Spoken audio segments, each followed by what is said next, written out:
Victor Wembanyama have had a run so crazy that the NBA hasn't seen anything like it from such a young player in some time, that even the GOAT had to step in and say something. No one can stop him, and I'll tell you why. Nobody saw this coming, and once you hear it, you can't unsee it. This isn't just about Michael Jordan co-signing a young star. This is about the exact moment he quietly decided, this kid is different. And that moment came when Victor Wembanyama nearly lost everything. March 2025. The San Antonio Spurs are building something scary, and Wemby is at the center of it. Then out of nowhere, boom, deep vein thrombosis in his shoulder.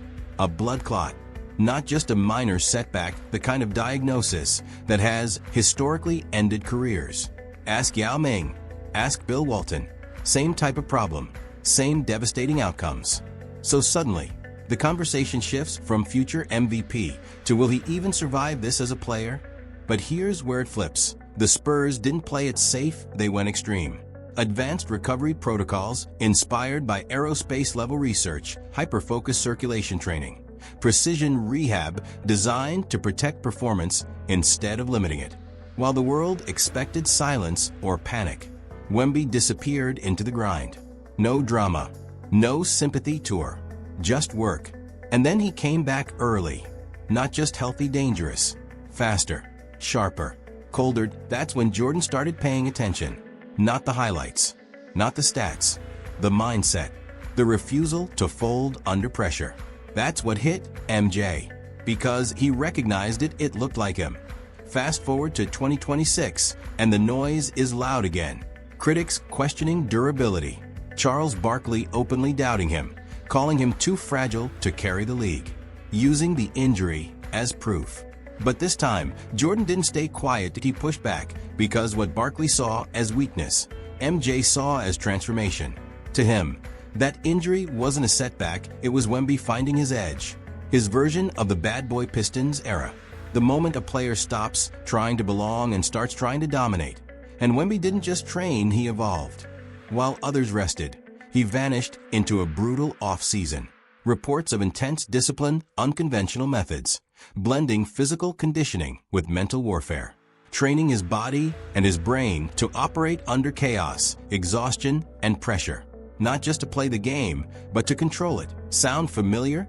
That's pure Jordan D, and to be why the time he returned, something had changed. The smiles were gone. The energy was different.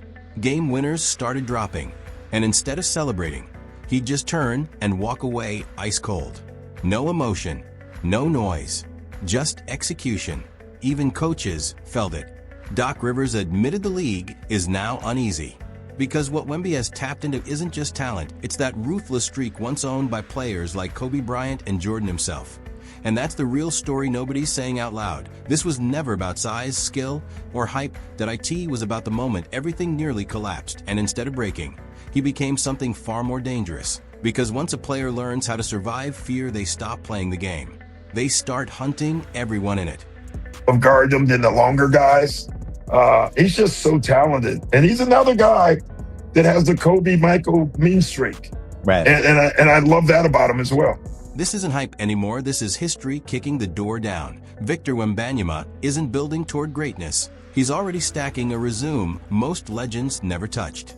By April, he joined Michael Jordan as the only players ever to drop 3,000 points, 500 assists, and 100 blocks in their first 135 games. Not LeBron James, just them. And if you think that's a lucky run, check the hardware. He didn't just win Defensive Player of the Year, he became the youngest ever and the first unanimous pick. Zero debate, zero competition, just dominance stamped across every ballot. But the numbers get disrespectful. Back on February 23, 2024, while most rookies were still figuring out the league, Wemby pulled off a rare 5x5 against the Los Angeles Lakers. Points, rebounds, assists, steals, blocks, everything. A stat line that screams, I run the game. Then he closed his rookie season as the only player ever with 1,500 points, 250 blocks, and 100 threes. That's not a skill set, that's a glitch. Think about it. Parts of Hakeem Olajuwon defense, mixed with Kevin Durant shooting. Inside a 7 feet 4 inches frame that moves like it shouldn't exist. His efficiency? A 23.1 PER top-tier territory, trailing only starts like Wilt Chamberlain. And his presence alone is warping the league. When he's on the floor, drives to the rim drop by 20%. In 2026, shooting at the rim against him falls nearly 25%. He doesn't even have to jump, he just stand there. And elite scorers second-guess themselves mid-air. That's not defense. That's psychological damage. The kind Kobe Bryant and MJ used to inflict where fear hits before contact ever does. And offensively, no answers. Hack him? He hits 82% from the line. Leave him? That's 35% from deep. Close out? He's blowing past you and finishing from absurd distances. There's no correct, defense-only bad choices. What's wild is the league isn't even pretending anymore. Veterans, analysts, superstars, they're all saying the same thing. Even Giannis Antetokounmpo admitted he's never seen anything like it. Let that sink in. When a generational force looks at another player like he's a problem, the league isn't evolving, it's being taken over. I don't know, I've never seen anything like him, 7'4", 7'5", I don't know how tall he is. Coming from a guy who's basically a 7-foot freight train himself, that's saying a lot. It's like the current superstars are looking at him and realizing they just discovered their biggest threat. But it's not just the guys on the court. Even the older legends are losing their minds. Shaq, the same Shaq who usually spends his time telling every modern big man they're too soft, actually admitted is a whole different breed. I saw one game, he threw between legs, threw behind his back, stepped back and shot the three, and it looked good, and it went in. He's a whole different breed. For Shaq to give a big man his flowers without a back in my day attached to it, that's how you know things are about to get crazy in the league. And then you have Kendrick Perkins. Big Perk did what he always does and tried to put WBY in that Mount Rushmore conversation immediately. 25 years from now, the GOAT conversation is going to go starting with these three names: LeBron James, Michael Jordan, and Victor Wembanyama. The league isn't just watching a takeover, it's scrambling to survive it. Victor Wembanyama has blown past the future star label and landed in territory reserved for icons. Even die-hard LeBron James supporters, like Kendrick Perkins, are running out of ways to downplay it. This kid is barely old enough to celebrate in the US, yet he's already being compared to players with 4, 5, 6 rings. That's not normal, that's disruptive. Legends are impressed. Analysts are confused. And coaches? They're borderline desperate, because now we've got something real. The Wemby rules. Back in the day, the Detroit Pistons built the infamous Jordan rules just to slow Michael Jordan. And even that meant turning games into war zones. But in 2026, nobody's trying to hurt Wemby. They're trying to solve a puzzle that doesn't have an answer. Think about the math. Jordan was 6 feet 6 inches, slicing through giants with willpower. Wemby is 7 feet 4 inches with an 8-foot wingspan, operating in a spaced-out, modern game where he's somehow the biggest and most skilled player on the floor. Double teams? Useless. He sees over them and fires cross-court lasers like an NFL quarterback. Try to bully him? Big bodies lean into him. And he barely moves, then casually erases their shot without leaving the ground. It's disrespectful. Imagine giving everything you've got on a drive, only for a kid to snatch your layup out of the air like it's nothing. That's happening nightly.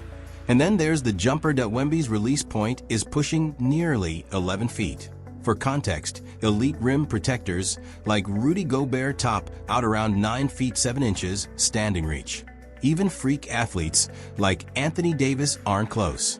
It's basically the Kareem Abdul-Jabbar skyhook, but stretched out to the three-point line. You can't block it. You can't contest it.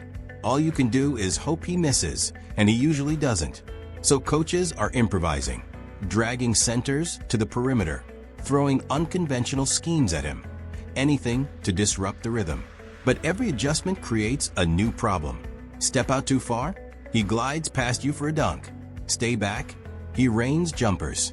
There is no right answer, just damage control. And while the chess match plays out on the court, a bigger war is happening off it. Fans are weaponizing Wemby in the never-ending GOAT debate, especially against LeBron. Because here's the uncomfortable truth. Wemby is building something from the ground up. No super team, no shortcuts, While LeBron's 2010 move paired him with stars like Dwayne Wade and Chris Bosh, Wemby is dragging a young San Antonio Spurs squad into relevance by sheer force. He's not joining a big three, that he is the big three to BY 2026. His impact metrics are already outpacing LeBron's early years in multiple winning categories. Fresh off a serious health scare, he led his team to a blazing start and then locked in hardware that LeBron never captured. Defensive Player of the Year unanimously. Not close, not debated, clean sweep. And then he did something LeBron never did in 2 decades. He stepped into the slam dunk contest. No fear, no brand protection, just raw confidence. The same mentality Jordan used to build the Air Jordan legacy, prove it under the brightest lights. That mentality is spreading fear across the league. Front offices are reacting in real time. The 2026 draft? Loaded with oversized prospects, teams are gambling on just hoping one body can slow him down for a few minutes a night. That's where we are. Organizations aren't building contenders, they're building countermeasures. Even Jordan himself reportedly said the quiet part out loud. The league isn't ready for someone with his mindset in that kind of body. And honestly, it shows, because what we're watching isn't just dominance, it's evolution. A player with the obsessive drive of Jordan, the killer instinct of Kobe Bryant, and a physical profile that makes even Wilt Chamberlain comparisons feel outdated. Oh yeah, the debates are getting louder. The loyalty to past legends is getting defensive. But when the greatest to ever do it looks at a 22-year-old and quietly says, "That's the one," it hits different. Because this isn't about replacing greatness, that it's about redefining it. What happens next? What do you do when the most dominant rim protector alive is also your most dangerous ball handler in transition? When fear hits opponents before the play even develops?